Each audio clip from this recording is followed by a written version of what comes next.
राधे राधे आप सभी को।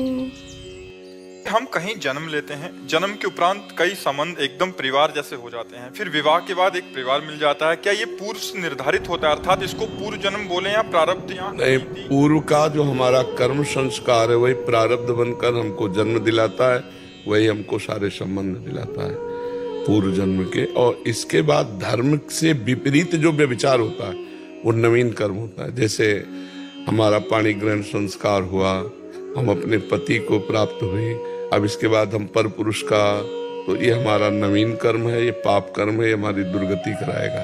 इसी जन्म में अगले आएगा, आगे आएगा। पति वंचक परपति रति करई, रौरो नरक कल्प सत परई। 100 कल्प तक उसे रौरो नरक प्राप्त होता है, जो व्यभिचारिणी स्त्री होती है या व्यभिचारी पुरुष होता है। तो अगर हम पूर्व प्रारब्ध के अनुसार चलते रहे तो हमसे पाप कर्म नहीं होने पाएंगे, और नवीन पुरुषार्थ धर्म पूर्वक करते रहे तो हमारा संचित कर्म भस्म हो जाएगा, क्रियमाण निष्फल हो जाएगा, प्रारब्ध को भोगने की क्षमता आ जाएगी और इसी जन्म में हम मुक्त हो जाएंगे। मर्जी जो अंदर गलत करने के विचार आते हैं, या उनको काटना है, उनको क्रिया में नहीं परिणित होने देना, उनको विवेक के द्वारा काटना है। और ये काटने का बल आता है भजन से, इसलिए हम कहते हैं नाम जप करो। नाम जप के बिना इतनी हिम्मत नहीं कि गंदे विचारों को काट सके आप। वो क्रियान्वित हो ही जाएगा, क्रियान्वित हो जाएगा तो नया कर्म बन गया, उसको भोगना पड़ेगा।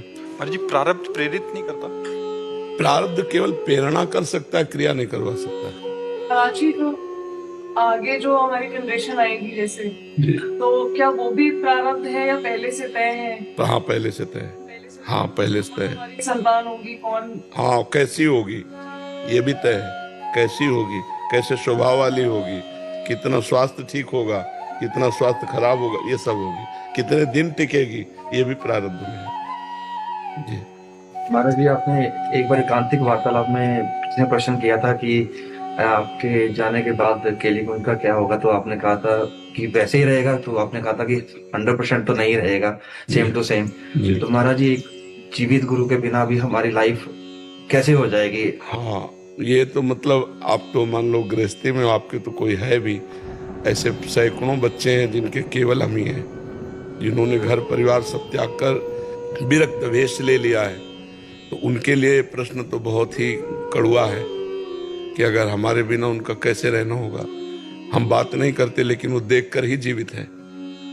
बच्चियां हैं, बच्चे हैं, सैकड़ों की संख्या में है, और केवल हमारे प्यार और दुलार से ही तो जीवित है, क्योंकि एक हमारी दिनचर्या है। उसी दिनचर्या में वो देख ले, सुन रहे हैं कथा वार्ता, बस इतना ही है। पर्सनल बैठकर जैसे आप सौभाग्य प्राप्त हमारे बच्चे भी नहीं प्राप्त कर पाते, क्योंकि कभी साल 6 महीने में ऐसा हुआ कि ऐसे बैठाल कर बात कर ली तो कर ली। और उनका जीवन ही केवल हम ही है, न वो श्री जी को जानते हैं और घर परिवार त्याग दिया है। अब कल ये शरीर ना रहे तो उनका जीवन पर आपको तो डायरेक्ट कनेक्शन है श्री जी से। आप उनको बोलिए, हमारी उम्र आपको लग जाए कि आपको दुनिया की बहुत जरूरत है। इसमें एक बात यह है, अब हमारी स्थिति को आप नहीं समझ पाएंगे। हमारी स्थिति श्री जी के रिमोट से चल रही है। अगर वो ऑफ तो हमें ऑन नहीं करवाना। क्यों? क्योंकि आपकी इच्छा में हमारी इच्छा है। और देखो, उनकी इच्छा है कि मैं ये सेवा करूं, तो किडनी फेल है, प्रायः अब रोज डायलिसिस होता है और बहुत अच्छे से दिनचर्या चल रही। तो उनकी कृपा, अगर उनको चलाना है तो 20 वर्ष चला देंगे इसी में, और उनको नहीं चलाना तो 20 सेकंड भारी पड़ जाएंगे जीना। तो हम उनसे क्यों प्रार्थना करें? हम तो आपके नौकर हैं, जहां नौकरी दोगे वहां हम चले जाएंगे। अब सरकारी ऑफिसर कि मुझे ये क्षेत्र बहुत पसंद आया, मुझे स्थायी कर दो, तो नहीं कर पाएंगे स्थायी, उनको ट्रांसफर करना पड़ेगा, नहीं करना पड़ेगा। तो ऐसे ही ट्रांसफर होगा। तो अभी जो लाभ है वो आगे नहीं मिलेगा। देखो, मोबाइल में सुनना और प्रेजेंट वर्तमान में बैठकर आंख मिला के सुनना, इसमें कुछ तो अंतर है ही।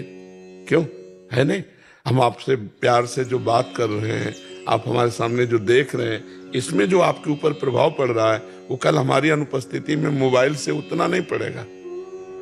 तो प्रेजेंट में जो आज लाखों लोगों को आनंद प्राप्त हो रहा है, अब ये तो श्री जी जाने कितने दिन दिलवाना है। अब अपने बस की बात है। अच्छा, हम प्रार्थना क्यों करें? क्योंकि हम बिके हुए नौकर हैं। बिका हुआ नौकर जहां खड़ा कर दिया जाता है वहीं खड़ा रहेगा, उसकी रुचि नहीं है।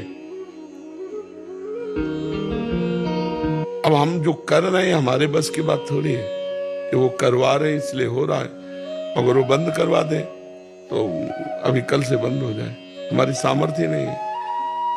हमारी सामर्थ्य नहीं कि हम आपके प्रश्न के उत्तर दे सकें।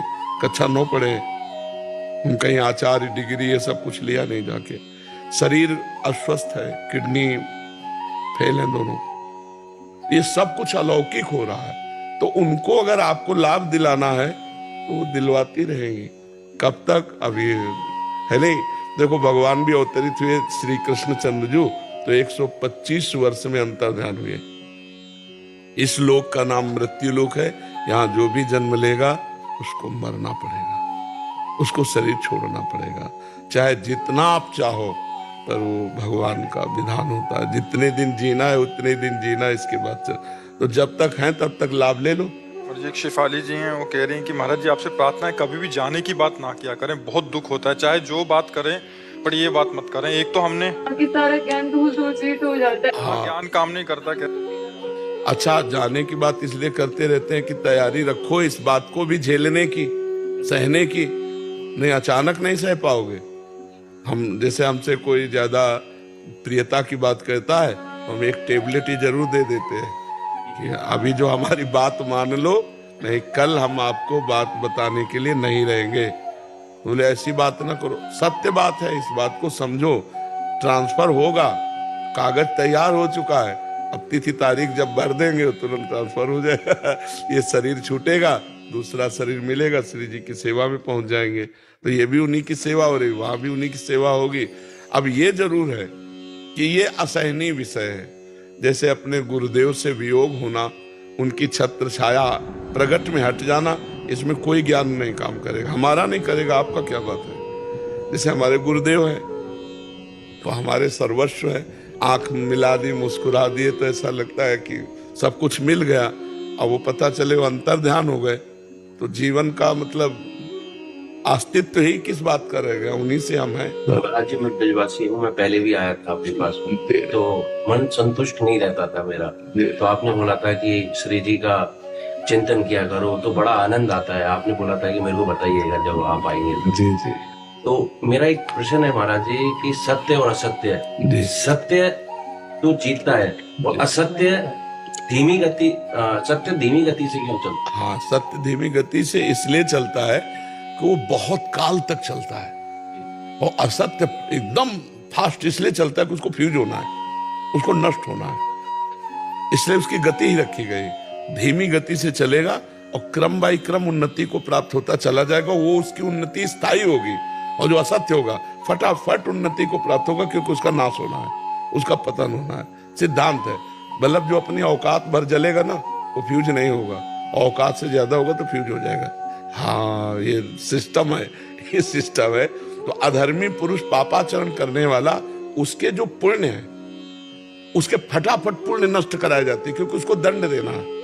तो जहां उसके पुण्य लगे वो पाप कर रहा है तो उसको लाभ पे लाभ प्राप्त होता चला जाता है, और वो पाप में और रति करता है। और जहां उसके पुण्य नष्ट हुए, पूर्व का पाप लगा और वर्तमान का पाप संयोग हुआ, ब्लास्ट हो गया, बिल्कुल धज्जियां उड़ जाएंगी, किसी काम का नहीं रहेगा। और जो पुण्यात्मा पुरुष होता है उसको पहले पाप भुगाया जाता है, ये सिस्टम है। जैसे महाराज इंद्र बहुत पुण्यात्मा थे तो उनको पहले पाप का दंड मिला, गिरगिट बन गए, इसके बाद दिव्य लोकों की प्राप्ति हुई। तो पापात्मा पुरुष को पुण्य भुगाया जाता है, क्योंकि जल्दी पुण्य नष्ट होता है उसको दंड दिया जाएगा ना, नहीं तो पुण्य बाधा पहुंचा देगा दंड देने में। और जो पुण्यात्मा पुरुष होता है उसके सुख में बाधा पहुंचाने वाला पाप कर्म जमा है, तो उसको पाप कर्म का हिसाब दे दिया जाता है, क्योंकि उसे महान सुख देना है, तो ये पाप कर्म बाधा ना पहुंचाए। तो जब वो पुण्य करता है तो पाप कर्म उसके बार बार विक्षेप पहुंचाता है, बार बार उसको नीचा दिखाता है, और वो पापात्मा वो बार बार पुण्य उसको उत्थान में ले जाता है। तो इसी क्रम को आध्यात्मिक भाव से न जानने के कारण लोग पाप का अनुसरण करने लगते हैं। तो ये बात समझनी चाहिए कि पुण्यात्मा पुरुष का पाप कर्म जल्दी नष्ट करने के कारण जब वो पुण्य कर्म सही करेगा तो उसके साथ पाप कर्म भेज दिया जाएगा, क्योंकि पाप कर्म उसका नष्ट हो जाए, जिससे पूर्व का पुण्य और वर्तमान का पुण्य दोनों मिलकर वो महासुखी हो जाएगा। महाराज जी वृंदावन आते हैं तब मन लगता है, और फिर जाते हैं तो एक माह तक वही राधे रानी राधे रानी राधे रानी 15-20 दिन रट रहता है, फिर धीरे धीरे बैटरी डिस्चार्ज हो जाती है। तो देखो, एक छोटे से मोबाइल की भी बैटरी चार्ज कर ली होती है, तो आ जाया करो, जब डिस्चार्ज हो जाएगा तो वृंदावन में चार्जिंग करवा ले गए। राज जी काशी क्षेत्र से हैं और ध्यान करते ध्यान लगता नहीं, लगता है कभी कभी तो लगता है, कभी कभी भटकता है। हमें लगता है कि जो ध्यान के द्वारा भगवत प्राप्ति वो सतयुग में थी।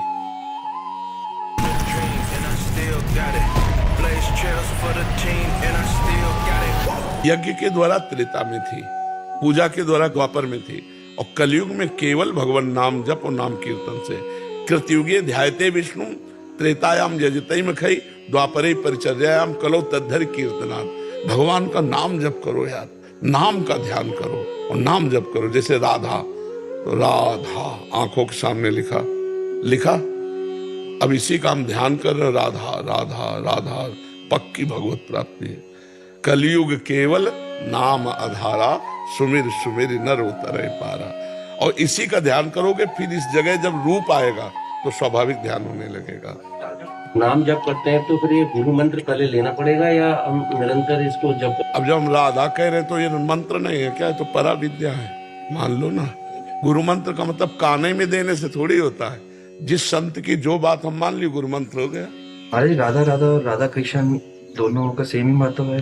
हाँ, अरे वो एक ही है, रसो या परमानंद एक द्विधा सदा। राधा कोई कृष्ण राधा बने, राधा ही कृष्ण, कृष्ण ही राधा है, कोई अंतराय नहीं। गीतांजलि जी, श्री राधे महाराज जी। महाराज जी, मुझे लगाव बहुत जल्दी हो जाता है, जिससे जीवन में पीड़ा भी होती है, और जिस चीज से खुश होती हूँ वो क्षण भर दूर हो जाती है। तो महाराज जी, ये लगाव को अलगाव में कैसे परिवर्तित करें?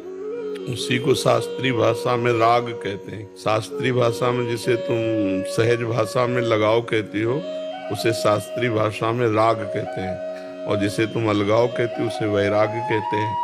तो जो हमारा किसी वस्तु व्यक्ति स्थान में प्रिय भाव से राग हो जाता है, वही हमारे बंधन का कारण बनता है। तो वैराग्य के लिए सबसे पहले हमको नाम जप करना होगा, क्योंकि अंतःकरण जब हमारा पवित्र होगा तो ये चिपकावपन, लगावपन, रागात्मक वृत्ति, इसका नाश हो जाता है। जब अपवित्र हृदय होता है तो छोटी छोटी वस्तुओं में राग कर लेता है, व्यक्तियों में राग कर लेता है, और जब पवित्र हृदय होता है तो भगवान के सिवा कहीं उसका राग नहीं होता। मान लो आपसे व्यवहार करेगा तो आप में भगवान देखकर बात करेगा, उसका शरीर से कोई लगाव नहीं होगा, उसको बाहरी मायाकृत से लगाव नहीं होगा, और पूरा कार्य वैसे ही होगा जैसे एक संसारी आदमी करता है। जैसे चक्रवर्ती सम्राट महाभागवत श्री अम्बरीश जी महाराज सम्राट हैं, रानियां हैं, पूरा प्रजा है, पर वो भगवान की सेवा में निमग्न रहते हैं, किसी से कोई उनका लगाव नहीं, भगवान के सिवा किसी से लगाव नहीं। जैसे मीरा जी, उनका भी ब्याह हुआ, राणा जी के साथ हुआ, पूरा परिवार है, लेकिन लगाव कहीं नहीं है। मेरे तो गिरधर गोपाल दूसरो न कोई, जाके सिर मोर मुकुट मेरो पति सोई। और न रहना, ये पवित्र हृदय का लक्षण है। और जरा जरा सी वस्तु व्यक्ति स्थान में लगाव हो जाना, ये अपवित्र हृदय का लक्षण है। तो सबसे परम पवित्र कर मंगलानाम मंगलेभ्योपि पावनेभ्योपि पावनम, हरे नाम, जो भगवान का नाम है, मंगल का भी मंगल करने वाला, पावन को भी पावन करने वाला है। इसलिए जो नाम आपको प्रिय हो या जो संत गुरुदेव से प्राप्त हो, उसे खूब नाम जप करो, पवित्र आचरण रखो, तो हृदय पवित्र होगा, लगाव कम होता चला जाए, अच्छा ही नहीं लगेगा। एक स्थिति आती है फिर अच्छा नहीं लगेगा। जैसे मल से कोई लगाव होता है क्या? हम उपेक्षा पूर्वक उसका त्याग करते हैं। जैसे वमन से कोई लगाव होता है क्या? बिल्कुल लगाव नहीं होगा। तो शास्त्रों में आया है कि संतों ने संसार के भोगों को मलवत त्याग दिया, बमनवत त्याग कर दिया। रमा विलास राम अनुरागी, तजत बमन जिम जन बड़भागी। लक्ष्मी के वैभव विलास, माया के वैभव विलास को बड़भागी भक्त जन वमन के समान त्याग दिया। वमन का मतलब समझते ना, उल्टी घृणास्पद भाव से त्याग दिया। हम छोटी छोटी वस्तु व्यक्ति स्थान में लगाव कर रहे हैं, क्योंकि हमारा हृदय अभी भगवान से विमुख है, अभी भगवदानंद का अनुभव नहीं हुआ। इसलिए खूब नाम जप कीजिए।